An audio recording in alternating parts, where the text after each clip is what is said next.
akan diberikan materi oleh Bapak Samsul Widodo selaku ekspertis dari Wirausaha Desa dengan tema implementasi Peraturan Presiden Nomor 2 Tahun 2022 dari Kemenkop dan UKM. Nah, untuk Bapak Samsul Widodo kami persilakan untuk naik ke panggung. Selanjutnya akan dimoderatori oleh Bapak Ali Nasdian. Pada Bapak Ali Nasdian kami persilakan. Sampai jam berapa kita nih? Iya, begadang di sini kita.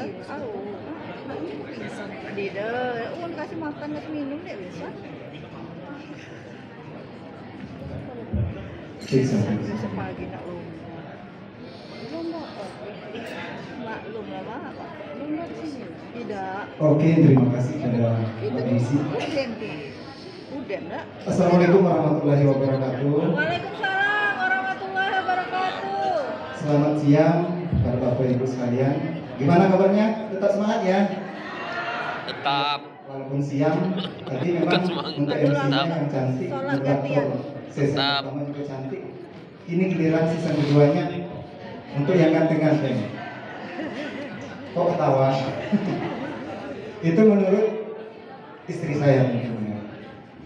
Baik, untuk season kedua ini, silakan Pak. Tadi sudah dipanggil oleh Mbak MC-nya. Jadi saya langsung izin duduk aja dulu, Bapak Ibu ya. Namun sebelumnya, saya bacakan dulu sedikit biodata beliau, Bapak narasumber kita. Sebelumnya selamat datang Pak di Bengkulu Bumi Rapresia. Terima kasih atas kehadirannya. Nama beliau adalah Bapak Samsul Widodo.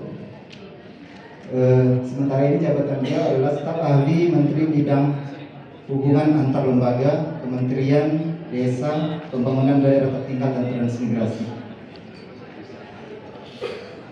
Selanjutnya untuk pendidikan formal, beliau sarjana administrasi negara, Fakultas Ilmu Sosial dan Ilmu Politik, Universitas Jember. Namanya aja udah kawan Medan. Selanjutnya Master Pembangunan Masyarakat, Lathrop University Melbourne, Australia. Jadi untuk tema ataupun materi yang akan disampaikan beliau mengenai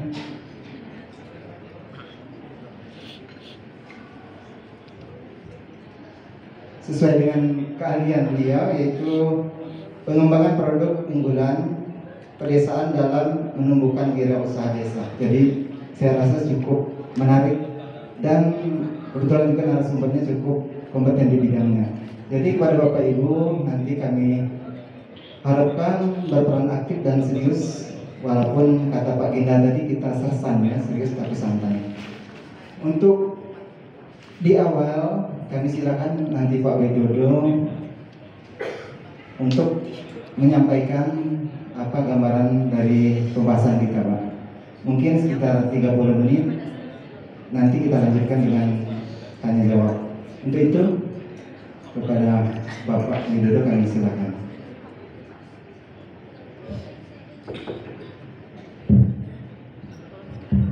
Saya berdiri di bawahnya. Iya, silakan. Terima kasih. Assalamualaikum warahmatullahi wabarakatuh. Waalaikumsalam. Jadi saya yakin udah kenyang gitu ya. Terus ruangan dingin, pasti ngantuk. Jadi tugas saya menghibur Bapak dan Ibu sekalian. Saya sebenarnya akhir-akhir ini lebih banyak mengamati perkembangan UMKM. Jadi nanti kita evaluasi. Saya mengatakan dari sudut pandang saya. Jadi Bapak dan Ibu sekalian boleh tidak percaya, tetapi tolong nanti direnungkan. Saya pengen gini, saya pengen Bapak dan Ibu sekalian yang merasa sebagai generasi milenial angkat tangan. Milenial gitu. Generasi milenial. Oke. Berat enggak yang jadi emaknya milenial jangan angkat tangan, tapi yang milenial. Yang milenial. Oke. Berarti jumlahnya lebih banyak daripada yang mak-mak. Jangan angkat tangan. Saya cuma mau lihat begini. Dingin. Saya tanya, siapa yang kenal kopi Janji Jiwa? Angkat tangan. Tahu Pak, tidak kenal Pak. Enggak tahu, iya. Ya. Kan kita juga tahu Ronald Karno, tapi mungkin nggak kenal, tapi tahu Janji Jiwa. Oke, siapa yang sudah pernah beli kopi Janji Jiwa? Wah, tidak, belum pernah, Pak. Belum. Bapak dan Ibu sekalian tahu berapa cabang kopi Janji Jiwa? Di Banyak. Indonesia. Ada yang angkat tangan? Aku pesan. Berarti kalau ada yang tahu, saya kasih. Kepesan ada lah Janji Jiwa. Jadi saya sampaikan, kopi Janji Jiwa itu ada 1000 cabang. Cacam, coba dina Dan jadul lah. 1 bulan berapa 1000 mereka cabang. Mabuk buat senil. Kalau 5 juta kali 20.000 kira-kira 1 bulan dapat berapa? 100 miliar bukan? 5 juta kali 20.000 100 miliar. Sekarang pertanyaannya, bisnis apa yang ada 100 miliar? Enggak, saya sampaikan. Jian bisa ditampilin yang kopi kenangan? Ini. Saya sampaikan bahwa ada yang kita tidak pernah sangka, tapi omsetnya besar. Markobar. Kalau minum kopi Janji Jiwa di Martaban Bengkulu, aja minum di kopi Jakarta, itu. minum di Surabaya, Dengan rasanya sama nggak? sang pisang. Oh. Sekarang ya, saya cek lagi. Bapak dan Ibu sekalian, ada kan yang memproduksi keripik di sini? Ada. Berapa yang memproduksi keripik singkong di Bengkulu? Rasanya sama nggak? Beda. Terus kalau membangun rasa gimana caranya?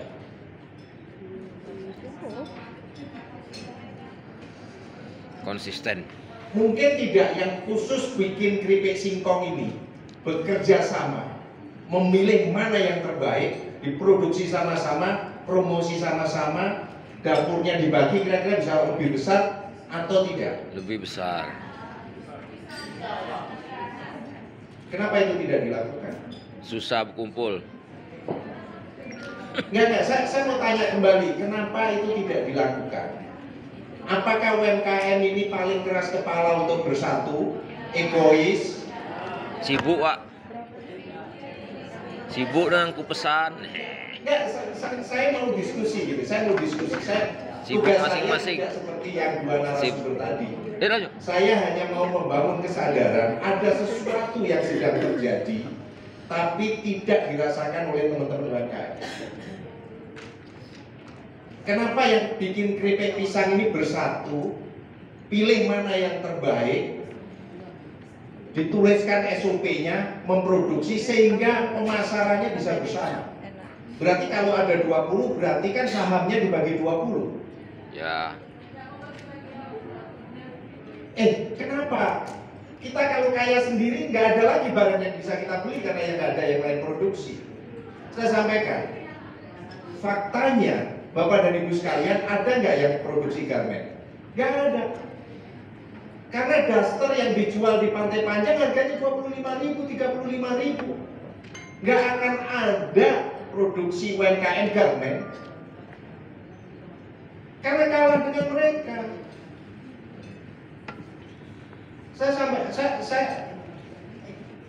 Suara saya kencang tapi saya nggak marah karena besok saya juga pulang. Urusan UMKM kan bukan urusan saya, kan saya pulang habis itu. Saya sampaikan, saya tunjukkan ini yang terjadi. Saya nggak tahu di Bengkulu ada Starbucks atau tidak. Tapi kan ada kopi Janji Jiwa. Slide berikutnya sih ya. Kopi kenangan ada di Bengkulu. Top. Belum ada. Kopi kenangan ini dia punya 600 gerai. Aduh. Mereka 1 bulan itu menjual 1 juta cangkir. Udah laku 1 jadi. juta cup. Udah laku jadi. Berapa investasinya berikutnya? Oh, baru masuk. Oh, baru masuk. Investasinya Di mana 3,4 ini bukan? persis dengan kopi Janji Jiwa. Gak ada restoran gede, paling hanya gerai dijaga 2 orang. Tapi kalau dia bisa menjual 1 juta cup kali 20.000, berarti ada 20 miliar setiap bulan. Jadi saya tanya, Saya kalau pulang ke Kediri, ke Jawa Timur, yang saya cari adalah rawon.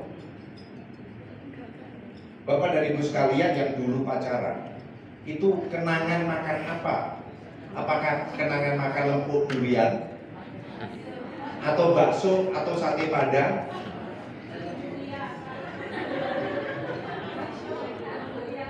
Enggak, saya mau tanya nih. Kopi kenangan dan janji jiwa yang minum itu adalah anak SMP, anak SMA. Pengen ngopi gaya, tapi nggak suka kopi banget. Dia habis beli, dia foto. Enggak, ini makanya saya tanya, generasi milenial produksinya apa untuk UMKM-nya? Enggak, saya itu cuma mau mengatakan bahwa apakah produk yang ada di sini itu anak-anak milenial makan?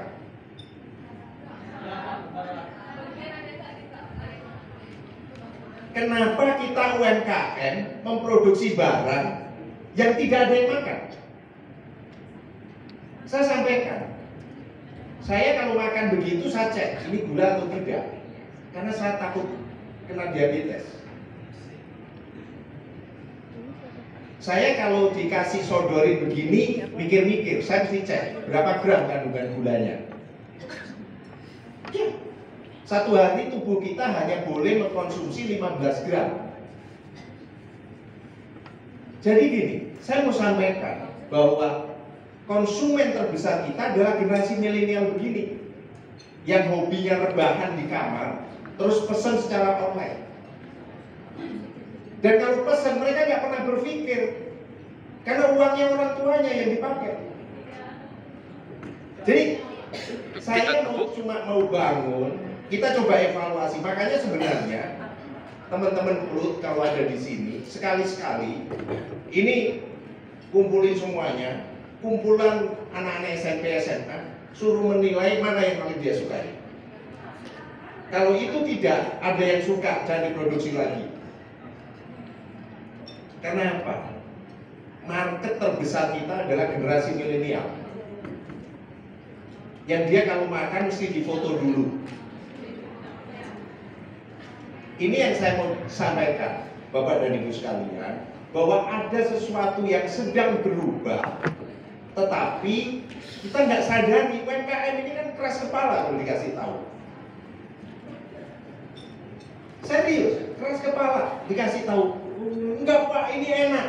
Sebentar, jangan sampai produksinya UMKM ini ada pada saat kita ada acara seperti ini, atau ada kunjungan gubernur, nanti diborong oleh istrinya gubernur, habis itu nggak produksi lagi. Nunggu nanti ada kunjungan bupati, kunjungan wali kota, baru produksi lagi, diborong, habis itu nggak produksi lagi. Saya barusan tadi debat dengan Bu Rosi. Bu Rosi di mana tadi? Ini.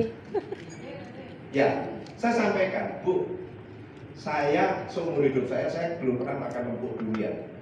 Bu Rosi meyakinkan, Pak enak. Bu, tahu nggak? Saya orang Jawa Timur, saya tidak punya tradisi makan lempuk durian.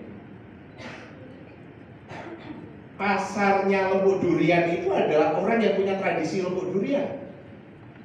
Berarti kan orang Sumatera, Bengkulu, Palembang. Kalau lempuk durian itu laku keras di Jawa Timur, baru itu top.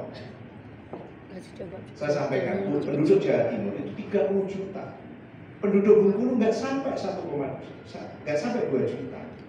Jadi saya itu pengen bagaimana memproduksi UMKM produknya itu tidak hanya di Bengkulu, tapi bisa juga ke provinsi lain, bisa juga diekspor ke Jawa sana, karena penduduknya hampir 100 juta. Saya tunjukin kemarin saya keliling di mana. Saya foto warung yang di sekitar Genteng Fort Marlboro. Mari seharian di sana saya minta. Ida ke Bakuli di Bapak. Ibu boleh lihat. Saya keliling Indonesia dan saya menemukan semua warung isinya sama. Tapi saya tidak menemukan semua warung ada isinya ini, yang di meja sini. Ibu boleh lihat. Di Bakuli dia ada, Pak. Yang namanya pop ice ataupun nutrisari itu rasanya ada 15. Kalau dikasih es harganya 5.000 itu di Benteng. Saya tanya, Di pasar minggu. ada nggak produk UMKM yang bisa bersaing? Cak. Taruhan dengan saya, boleh angkat tangan. Nggak kalah kalau jualan gitu. Kalau jualannya. Cek harga snack ini, sukro dan sebagainya 2.500 per bungkus. Yang gitu 10.000. Ada nggak produk UMKM yang harganya segitu? Masih MUNJ. Terus UMKM jualannya di mana? Kalau dengan mereka nggak bersaing. Kemarin saya beli Bu, Ciki-ciki. nggak supaya saya bisa cerita. Oh. Coba pikir. Ini kurakannya sekitar Kemas- Rp1.000, kemasannya. Rp500. Cek kabar baik kopi keteng kan. Itu jangan disebar. Dan ini ada di Paru, Boleh. tidak hanya di Bengkulu. Itu kan baru Seluruh cita-cita. Indonesia. Cita-cita. Nah, itu maksud aku tuh. Saya sampaikan Itu punya 2.500, 9 tuh 2.500, 2.500. yang kita Orangnya ini 1.500. Jadi Itu udah bisa belum anak kecil uang sakunya itu kalau nggak 2.000 rupiah, 5.000 rupiah. Emaknya itu sibuk nonton TikTok, ekivalen. anaknya rewel pinjem handphone. Dia keluarin uang 2.000, anaknya lari ke warung sebelah, beli beginian satu. Ngomongnya kesal. Iya. Udah diem. Tahu paham maksudnya. Ini yang saya bangun kesadaran Bapak dan Ibu sekalian. Lagi merekam. Coba direnungkan Banyak kembali ngeyel. produk-produk itu. Jangan macam-macam. Jadi ini saya tunjukin. Lagi merekam. Es krim, itu minuman itu 5.000-an, band-band green, coklat, kopi 5.000 per gelas. Ini saya foto di situ. Saya buktikan. Bisa kembali lagi ke atas ya. Nah, Tunjukkan bikin quotes. Nah, mulai dari sukses itu Bondowoso. berawal dari mimpi. Oleh karena Saya itu, foto mari sendiri. kita berbagi Kemarin saya foto tidur. sendiri. Saya seharian di sana. Yang Bondowoso paling atas. Terus ke atas. Ini kondisi warung Seragam kan? di Bondowoso. Sama nggak dengan tadi? Tidak. Saya tanya, produknya UMKM mana?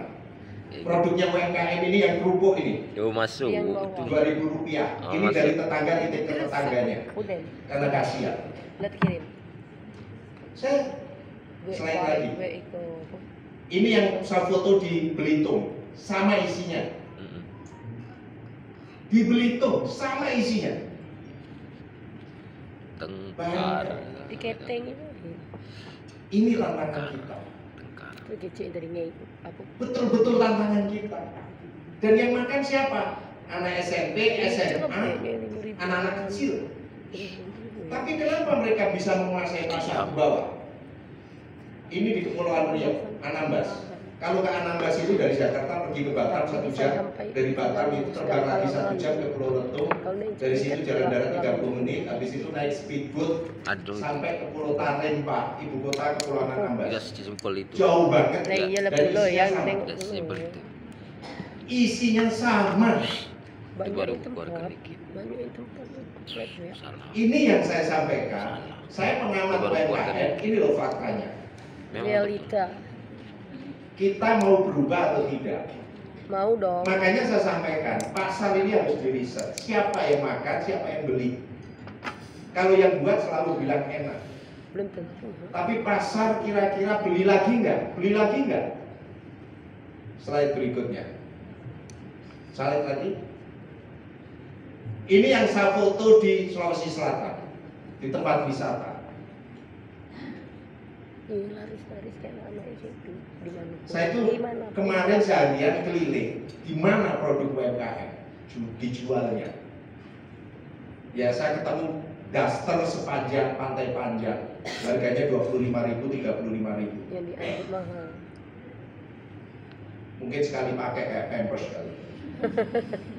Ya sekali pakai robek lah pak.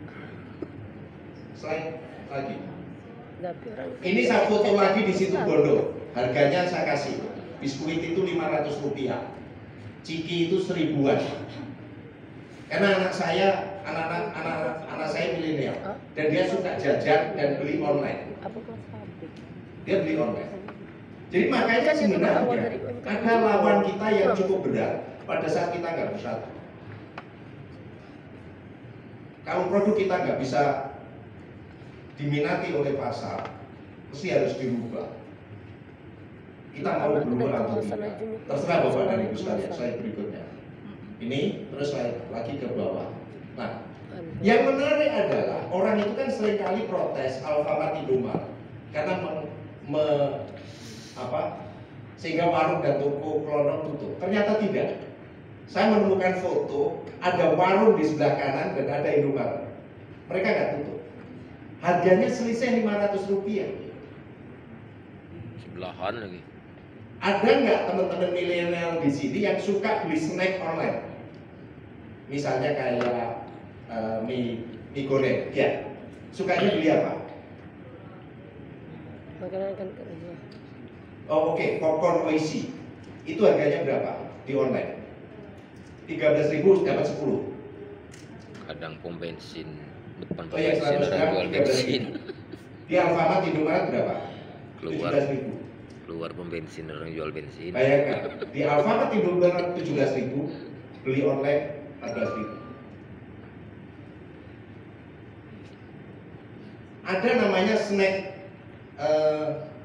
bisa itu yang Kaisang itu, yang Trix. Trix ini harganya kalau online itu 10.000, isi 10.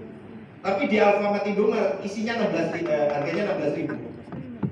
Siapa yang pernah beli Trix? Angkat tangan yang tinggi. Konsumen masa depan sebenarnya. Yang begini-begini ini yang mesti dites. Kira-kira lidahnya mesti diinterview, kira-kira sukanya apa? Iya.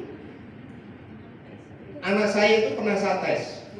Winko ini menurut saya oleh-oleh yang paling mewah. Karena bapak saya kalau keluar kota, dia pulang bawa Winko. Enak, kamu suka kan lingkup. Saya beli Trix 1 piring, saya taruh di meja makan. Anak saya 3 milenial semuanya. Terus 1 piring Winko. Winko itu gak ada yang nyentuh sama sekali. Enak ya, Tapi mereka makan Trix habis. yang pedas lagi. Saya kan berpikir, bapaknya kan tukang ngamati UMKM. Berarti ini kan makanan jadul, yang makan itu adalah orang-orang yang punya nostalgia. Jadi kalau saya makan Winko, itu saya ingat bapak saya dulu habis tugas dari luar kota, naik kereta, dan oleh-olehnya adalah Winko. Tadi saya lihat ada Ya, kalau ibu yang yang di itu jualan ya, kalau yang untuk makanan cek itu oleh-oleh yang jadul. kan. Ya kan tadi ada yang menyampaikan. Marketnya itu kan berarti terbatas. Sebenarnya menantang. Anak milenial itu menantang kan. Tapi kenapa anak milenial ini suka banget dengan Trix? Rekam. Ini kalau online 10.000 dan itu di ecer 1000-an. Jadi ini yang selalu saya sampaikan, bagaimana antara produk kita itu mampu dikenal oleh pasar. Saya tanya, beli Oishi itu sebulan berapa kali, habis berapa? Belinya online pakai Shopee atau Tokopedia? Pakai Tokopedia, berarti kan bisa dikeluarkan sebulan habis berapa? Kalau Nagita Slavina itu kan habis sampai 250 juta belanja di Shopee. Iya kan? Ada videonya dia, cari ini. Kan teman-teman pernah lihat kan videonya di TikTok, Nagita Slavina belanja di Shopee habis 250 juta. Maksud saya, bagaimana kita itu dibeli berulang-ulang. Baru produk kita itu fit dengan pasar. Kalau hanya, oh iya enak sekali, habis itu nggak beli lagi. Karena enak, karena teman. Ngomong-ngomong, ini gitu kan. Ada kan kalau enak tapi hanya sekali aja, nggak mungkin beli lagi. Kenapa beli Oishi itu berkali-kali? Murah. Kenapa? Enak dan murah. Tapi rasanya Lumayan. Saya sampaikan, Bapak dan Ibu sekalian, siapa yang nonton drakor? Angkat tangan. Nonton. Enggak, sorry, angkat tangan. Tapi jarang. Saya tidak mau Habis mengatakan. Saya tadi bandingkan dengan Bu Rosi. Bu Rosi makan misalnya makan, karena Bu Rosi juga penggemar drakor. Oke. Tapi kenapa Lombok itu tidak dinikmati, tidak disukai orang di Jawa Timur? tidak disukai orang di Jawa Barat atau tidak disukai di Jawa Tengah. Kenapa mie samyang itu disukai anak-anak milenial ini yang penggemar drakor? Dimsum juga kan tahunya Nah, kalau dari pilih. ini yang saya sampaikan bahwa strategi marketing mereka, kalau kita makan mie samyang, terus kita pakai skincare mereka, Sambil nonton kita ini drakor. udah keren kayak Korea banget gitu ya. Loh enggak. Jadi itu level dimana kalau pemasaran itu bahwa brand itu mampu membuat kita menjadi sesuatu yang kita harapkan. Jadi kalau Bapak dan Ibu sekalian pakai produk skincare-nya Korea, makan mie samyang, itu udah ngaca berkali-kali. Tapi apakah kita makan snack begini terus kita menjadi kaya? Baru sentilan aja. Ya aku. Kemarin Tidak aku aku mau beli. namanya makan berarti. 500-an atau Iya, 2.000? iya. Nah, 2.500. pelan dikit lagi keluarkan. Ini sapi. Memang Aku sengaja bisa saya meramal menunjukkan ke materi Bapak Bapak dan Ibu ini. sekalian. Saya biasanya beli tray satu Berpikir, bikin, berpikir. kita coba Kemarin bandingkan itu dengan yang lain. tidak dikasih cek itu baik. Ini yang saya harapkan. Dan jangan salah, Nengok dari mie hijau. samyang itu harganya Betul, 15.000. Tidak satu, peduli orang kena Paling murah ada 10.000, 20.000. Beratur. Tapi Bapak dan Ibu sekalian beli. Berapa makan mie samyang dalam sebulan? Kalau les iko itu kan tidak tinggi lagi. Ada fotonya mie samyang. Padahal malas sebelah kan. Ya mak. Bisa 2 kali, 3 Padahal kalau kali. di jalan kan mak Oke. sebelah kan. Kalau Iya, cek iya. itu. Saya foto Kan anak sendiri. muda juga suka. Saya foto sendiri dan itu impor. Kental gua. Dan itu bisa sampai masuk ke Bengkulu. Kalau orang enggak, itulah kalau anak-anak situ. Makanya saya Kadang itu jadi kadang-kadang bisa mikir, 5.000, 5.000. jangan nambah. 5.000 ujung-ujungnya. Jangan nambah tadi, Malah produknya dari nambah, kerupuk ikan. Bu, bisa numpang 5.000. Ke atas. Aslinya ada yang anak-anak numpang 2.000 banyak. Saya sampaikan Bapak dan Ibu sekalian bahwa ada lawan yang semakin berat. Kuahnya sama. Saya berkunjung ke UMKM di Kepulauan Riau. Mereka bilang ini ada sekitar 5 merek Kalau yang mentusuk itu apa sih? Namanya Tom jam, kerupuk. ada encer. kerupuk ikan, Ya, kalau kental udah masuk.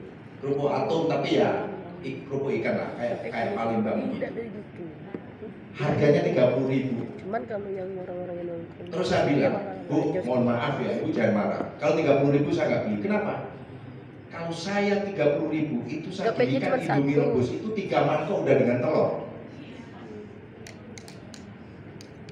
Pernah nggak sih teman-teman itu menghitung antara harga pokok produksi, keuntungan, dan market? Gimana Pak? Itu basah. Kalau Bapak dan Ibu sekalian tadi yang bikin keripik pisang ini bersatu, kira-kira ongkos produksi bisa ditekan dong.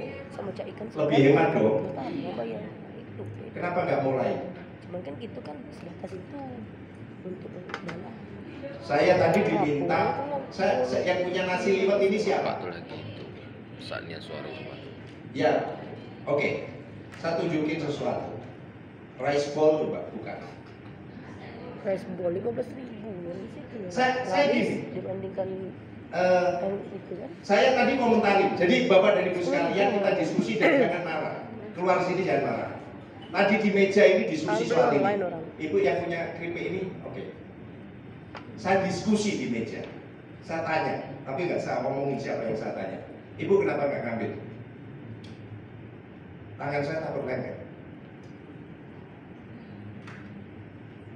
Pada saat makan begini, kita ini kan harus punya tisu basah. Kalau nggak punya tisu basah, nggak makan kan? Kalau kita pengen ke toilet, kita nggak akan minum. Karena ada barrier.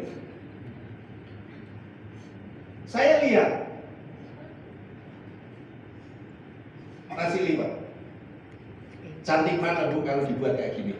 Cantik yang bol. Enggak, saya hanya cerita aja. Yang bol dong, Pak.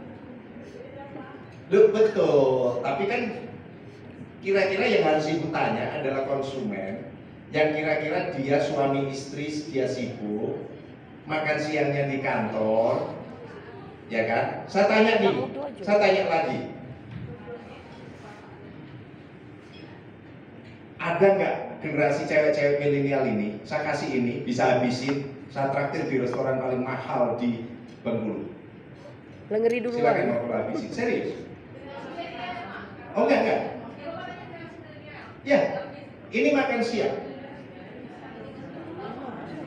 Boleh ditanya siapa yang? Oh kalau tadi ya. Karena gini, ukuran ini ukuran besar. Acak untuk berdua bertiga. Ini ukuran besar.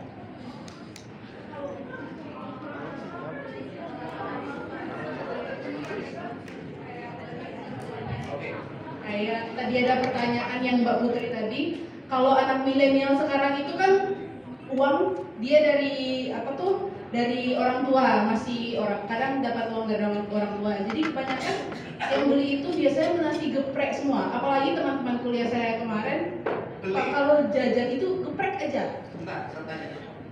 Geprek itu kan harganya 10.000. Iya. Saya tanya. Kalau ada Beli nasi geprek Aduh, karena rasanya itu atau tuh. karena murahnya? Murah dan lengkap. murah. Enggak. Sambal. Nyai Pak, udahlah Pak, lanjut lah Pak. Nyari tiap ular itu Pak. Anak saya Ngerti itu tinggal juga, di rumah masih saya. Ya ngerti. terus ayamnya crispy. Dan dia itu diam-diam malu beli nasi geprek Pak Gendus. Dia nggak pernah mikir itu uang bapaknya. Ayam gepuk. Hidang hijau. Enggak, saya jangan-jangan karena merasa itu pas dengan kebutuhan dia. Ukurannya pas dengan kebutuhan Anak muda dia. tuh senang pedas-pedas. Dia bisa ditampilin yang ikan. Makanya saya itu selalu penasaran. Makanya saya selalu penasaran. Ayamnya crispy, satu Ukuran seperti crispy. ini. Kalau untuk kita mereka yang senang lah kerja ya di goreng BNI, itu biasa ayam penyet. gitu ya. Siang Anak muda makan tuh senang siang crispy. begini nih enggak Anak kan? muda. Atau pas. Ibu udah pernah tes? Anak muda tuh Enggak, saya tanyakan. Indonesia bukan ini nyari makan, nyari Nggak tren. ikut-ikut. negara nomor Nyari 2 di tren. nomor 3 di dunia Yang ikut-ikutan. yang tidak menghabiskan makanan di meja makan. Itu hampir 30%. Banyak makanan terbuang. Banyak. Nomor 1 Arab Saudi.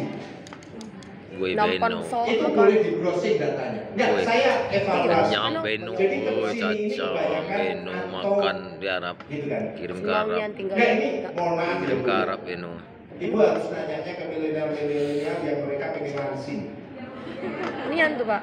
Dia nggak mau makan. Jangan yang jumbo. Karbo juga tapi nggak banyak. Makanya yang dikonsumsi adalah seperti ini. Geprek tapi milenial banget. Nanya dengan mama milenial meleset. Loh, enggak, ini kan Enggak yang jumbo. Saya menilai selain dia.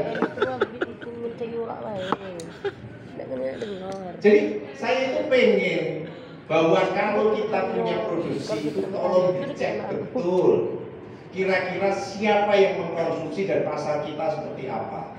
Tapi mana warna? Yang ikan itu tadi ikan dori itu ikan patin. Anak saya suka yang atasnya sih ya.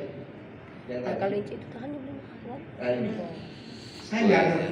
Saya paling seneng beli ini. Dan dia Gas. mesti diem-diem Seneng karena sama mamanya sambal. pasti marah karena masakan mamanya nggak dimakan.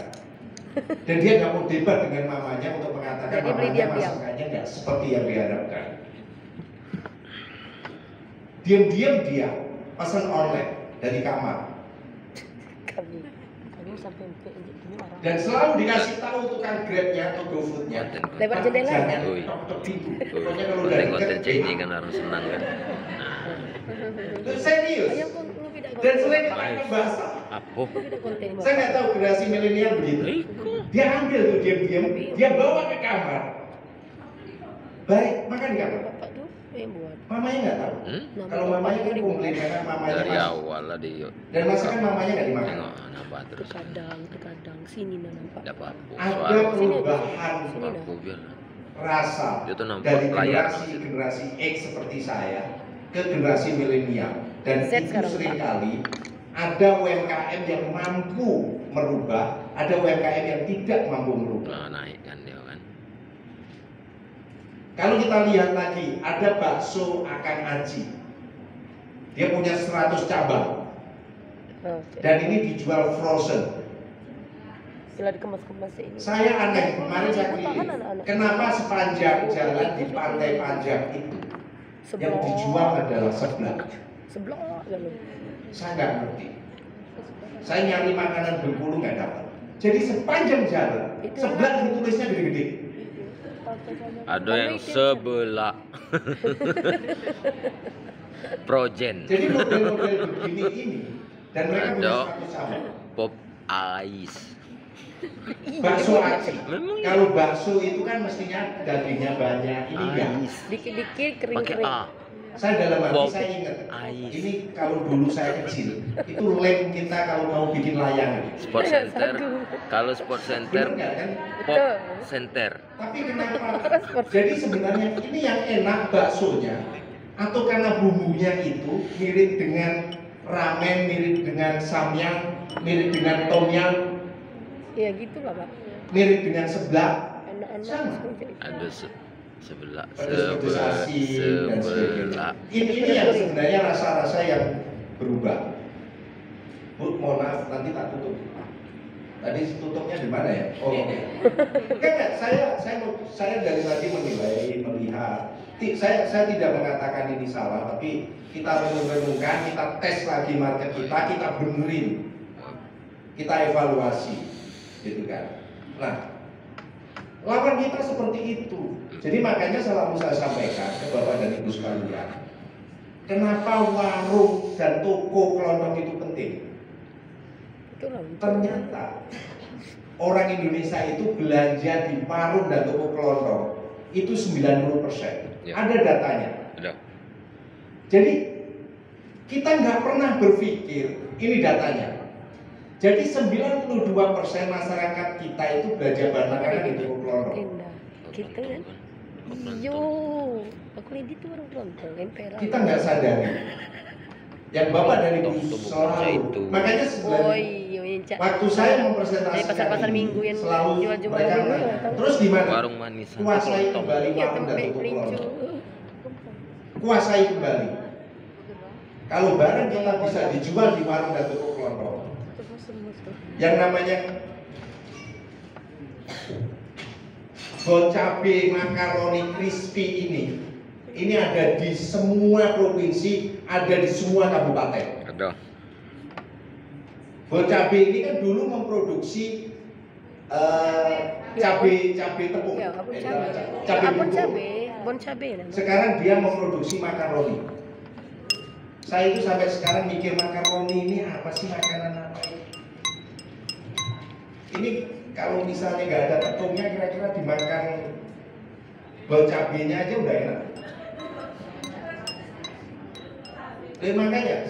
Makanya seperti ini. Garuda ini dia keluarin versi yang kecil-kecil, 2000. Karena daya beli kita turun. Anak-anak kecil uang sakunya 2.000 rupiah, dia harus dapat sesuatu, harus dapat snack. Makanya sekarang lihat banyak produk-produk pabrikan dia mengurangi volume, memperkecil, mempermurah harganya, tetapi barangnya lebih sedikit. Tapi hasrat jajannya tetap terpenuhi. Gitu kan. Jadi ini data-datanya seperti ini. Itu persis dengan India, Filipina dan Indonesia, persis. Jadi kalau ke Filipina itu sama, ada warung kayak kita juga. India juga sama. Yang pertama dingin tuh.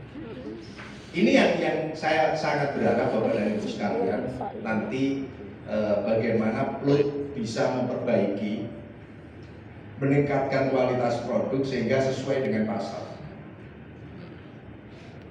Kalau tidak, kita akan hilang. Saya itu kemana-mana selalu ketemu produk abon. Ada anak milenial yang masih makan abon. Ada nggak? Boleh angkat tangan. Ada nggak anak milenial yang masih makan abon? Karena kalau saya abon Abon itu ikan kalau asin. dulu berangkat ke kos-kosan nggak punya uang, dibekali beras, dibekali Itu abon. selera itu. Abon ikan asin. Tapi Bukan sekarang abon sapi. udah nggak begitu. Abon ikan asin nggak ada.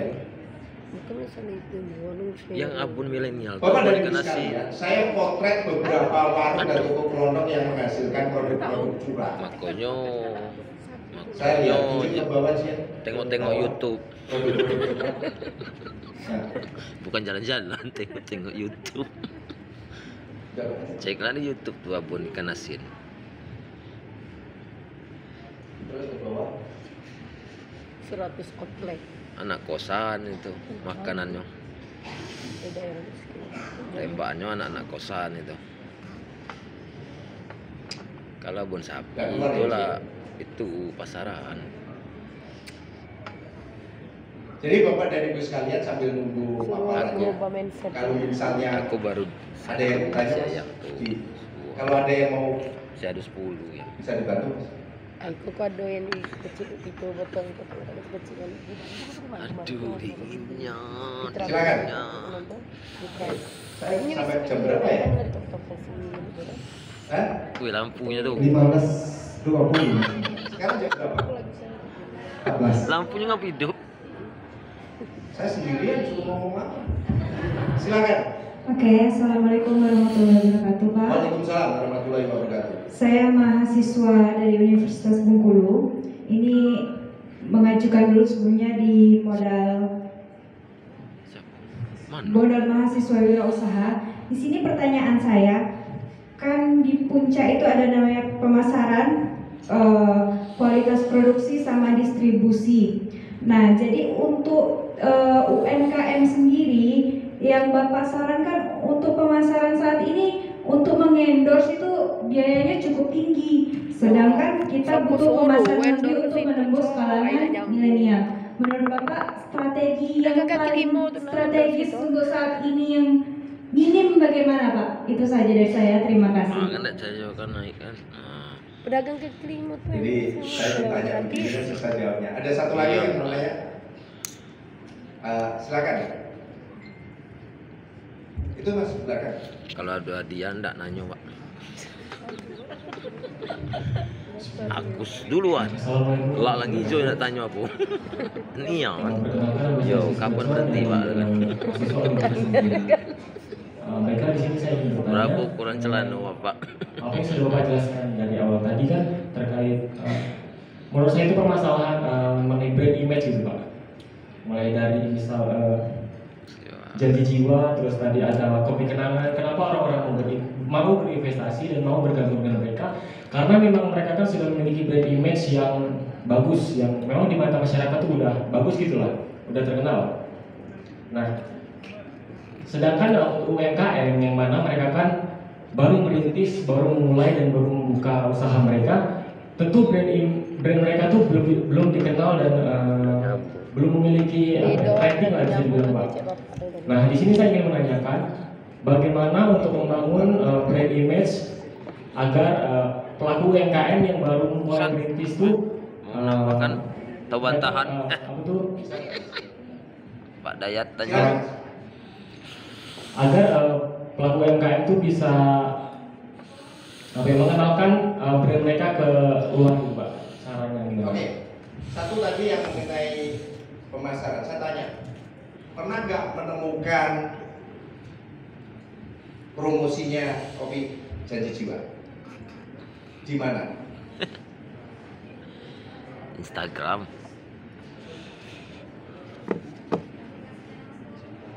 Berarti nggak ada di TV kan ya? Tidak ada. Udah ada. Di aplikasinya langsung. Pertanyaan saya begini, kalau UMKM ini bersatu, terus posting ini semua, kira-kira membantu nggak? Sangat membantu. Kenapa tidak pernah bersatu untuk saling mempromosikan? Bukankah agama kita mengajarkan untuk saling tolong menolong, bersatu? Jangan, bukan saling sikut. Ya terus kita gimana dong? Kalau kita kumpul-kumpul terus kita tidak pernah bersatu? Ya, sebenarnya ada banyak cara. Hati-hati. Orang main tendang, saling tendang, bukan saling sikut kan? Dan sekarang dengan TikTok, Ada produk yang sama mulanya caci. Udah. bukan selebgram. Udah. Gitu kan? TikTok punya algoritma yang berbeda sebenarnya. Ada algoritma yang berbeda yang dilakukan oleh TikTok. Jadi artinya adalah bahwa model-model untuk promosi dan sebagainya itu banyak banget ada di YouTube, ada di TikTok dan sebagainya. Kan kita ketemunya makan begini kan, minum kopi janji jiwa, teman-teman kita sendiri yang promosi. bukan pihak janji jiwa. Janji jiwa juga promosi, tapi teman-teman kita kan habis minum ini difoto, posting dan sebagainya. Kenapa kita tidak? Jadi gini, itu yang 10 kali juga itu kan. Pernah nggak sih ini mahasiswa? Pernah nggak sih teman-teman berpikir mahasiswa ini kan waktunya kan masih ada? Pernah nggak sih berpikir teman-teman mahasiswa membuat perusahaan yang kerjanya menjadi adminnya UMKM?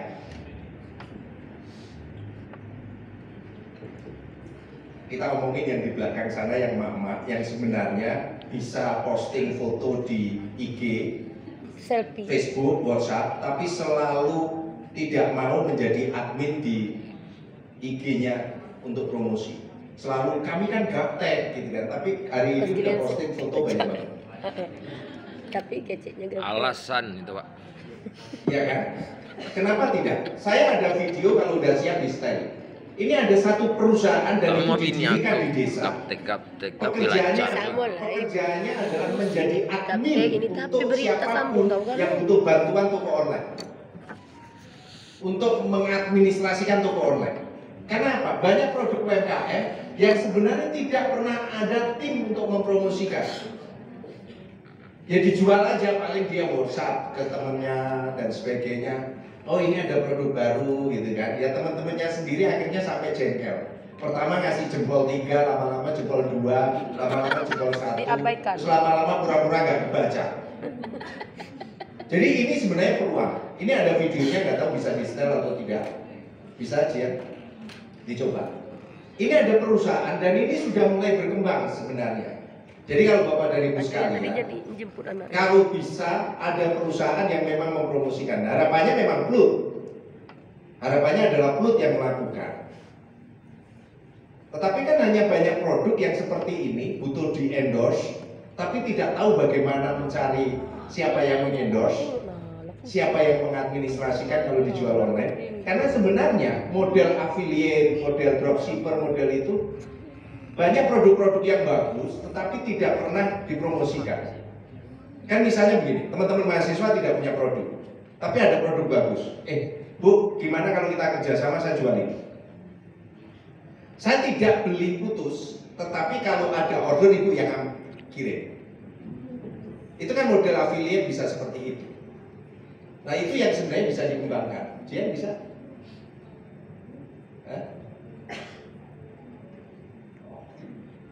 Jadi itu yang saya berharap gitu kan untuk promosi. Jadi kenapa teman-teman mahasiswa yang belum punya produk, kan tidak harus punya produk, tetapi punya keahlian. Bahwa orang Indonesia itu pegang handphone 8 jam sehari. Ya, terbesar di dunia. Rata-rata orang di negara lain itu 7 jam. Indonesia itu hampir 8 jam. Jadi bagaimana supaya menjadi admin? Kumpul orang-orang, bikin perusahaan, dan bikin perusahaan sekarang nggak susah, untuk menjadi tenaga marketing. Dan itu bisa banyak belajar.